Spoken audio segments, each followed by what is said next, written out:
तुम मेरी मदद कर दो। मेरे ऊपर एक शेर ने हमला किया है। मेरी बछड़ी को मैंने झाड़ियों के पीछे छुपा दिया है। तुम उसकी देखभाल करो। भगवान तुम्हारा भला करेगा। कभी कोई तकलीफ नहीं होगी। तुम तो बोलती हो, तुम कोई साधारण गाय नहीं लगती। मैं साधारण गाय नहीं हूँ। मुझे वरदान मिला है कि मैं कुछ इंसानों से बातें कर सकती हूँ और सिर्फ जो नेक इंसान होगा वही मेरी भाषा समझ सकेगा। यानी कि तुम मेरी भाषा समझ रहे हो तो दिल के तुम बहुत नेक इंसान हो। मुझ पर एक एहसान करो, मेरी बछड़ी को ले जाओ और उसकी देखभाल करो। तुम्हारी बछड़ी वो ठीक तो है ना?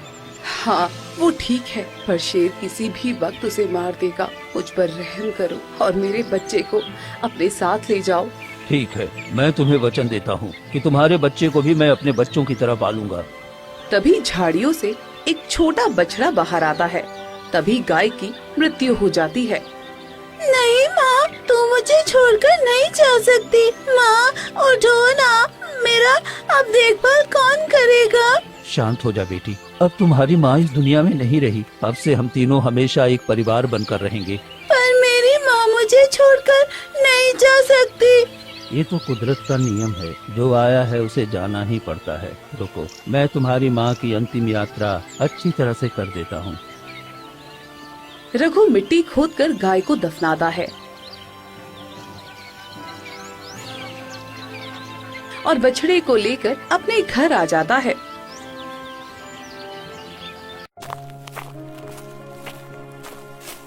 पिताजी, पिताजी, आपके आने में इतना वक्त कैसे लग गया? आप ठीक तो है ना? हाँ, मैं बिल्कुल ठीक हूँ बेटा। और देखो बेटा, तू कहता रहता था ना तेरा कोई अच्छा दोस्त नहीं है। मैं तुम्हारे लिए एक अच्छा दोस्त लेकर आया हूँ। क्या सच में पिताजी? कहाँ है मेरा दोस्त? ये देखो, एक बछड़ी है, एक गाय का बच्चा है जो बिल्कुल अनाथ है। अब हम तीनों एक परिवार की तरह रहेंगे। क्या सच में? तब तो बहुत मजा आएगा पिताजी। लेकिन ये देख नहीं सकता है।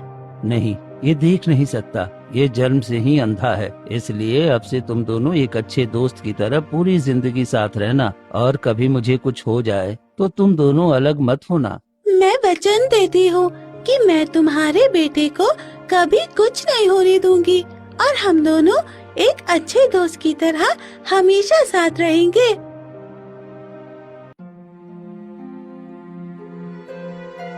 दिन रात की मेहनत से धीरे धीरे समय बीतता है और देखते ही देखते 10 साल बीत जाते हैं। ज्यादा मेहनत और बीमारी के कारण एक दिन रघु की मृत्यु हो जाती है। पिताजी, पिताजी क्या हो गया? आप कुछ बोल क्यों नहीं रहे हैं? गौरी, पिताजी को क्या हो गया? ये कुछ बोल क्यों नहीं रहे हैं? गोपाल पिता की मृत्यु हो गई है। अब वो कभी बोल नहीं पाएंगे। वो हमें छोड़कर चले गए हैं। नहीं नहीं, ऐसा नहीं हो सकता। पिताजी मुझे छोड़कर नहीं जा सकते। पिताजी, पिताजी उठिए ना, क्या हो गया है आपको? गोपाल फूट फूट कर रोने लगता है। ये आवाज सुनकर गांव वाले आ जाते हैं। अरे गोपाल, तेरे पिता की मृत्यु हो गई है।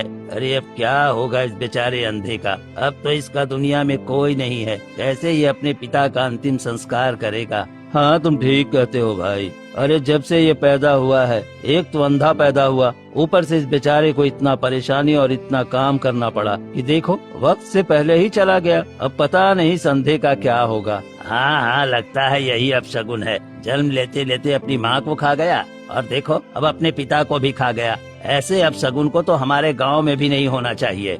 आप लोग ये कैसी बातें कर रहे हो? मेरे पिताजी की मृत्यु हो गई है और आप लोग अभी भी उल्टी सीधी बातें कर रहे हो। चले जाओ यहाँ से। अगर मेरे गम में शामिल नहीं हो सकते तो कम से कम मुझे ताना मत मारो, ये ठीक नहीं है।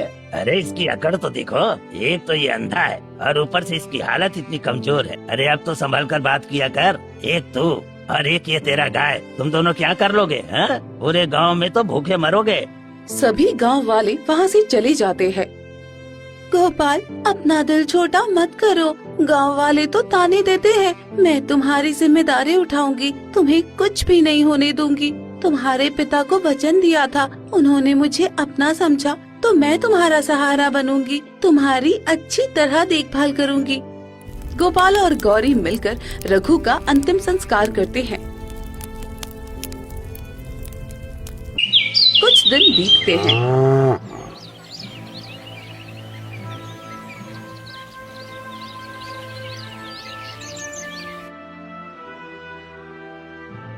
गौरी, मुझे बहुत जोर की भूख लगी है और मुझे कुछ भी दिखाई नहीं दे रहा। तो मैं क्या बनाऊं, क्या खाऊं, मुझे कुछ समझ में नहीं आ रहा है। मैं कुछ खाने का इंतजाम करके आती हूँ।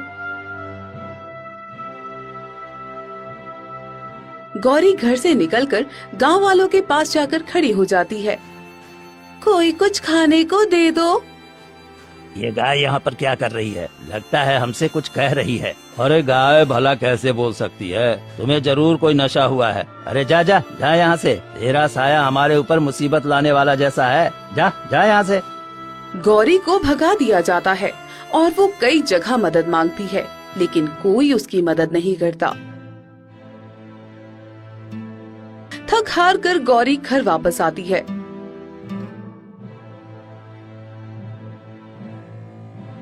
क्या हुआ गौरी, कहीं कुछ खाने का इंतजाम हुआ क्या? मैंने गांव वालों से मदद मांगी, पर कोई मेरी बात नहीं समझता, क्योंकि किसी के दिल में दया और प्रेम है ही नहीं। सब छल कपट से भरे हुए हैं। ये मेरी भाषा सिर्फ तुम और तुम्हारे पिता ही समझते थे, और कोई नहीं। दिन बीतते हैं और दोनों की हालत दिन ब दिन खराब होती जाती है।